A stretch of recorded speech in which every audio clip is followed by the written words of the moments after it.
So after watching the NICE model video and kind of getting an understanding of the fifth gas giant planet,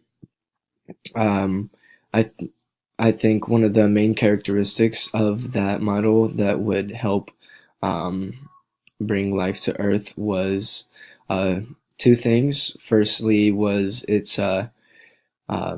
influence on the change of position of the Earth, and so that way um, we were placed in the um,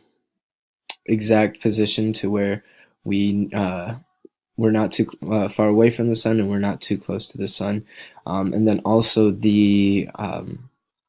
because of its impact when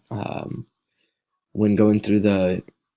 solar system, it created the moon. And without the moon, we wouldn't have any tides, we wouldn't have any seasons,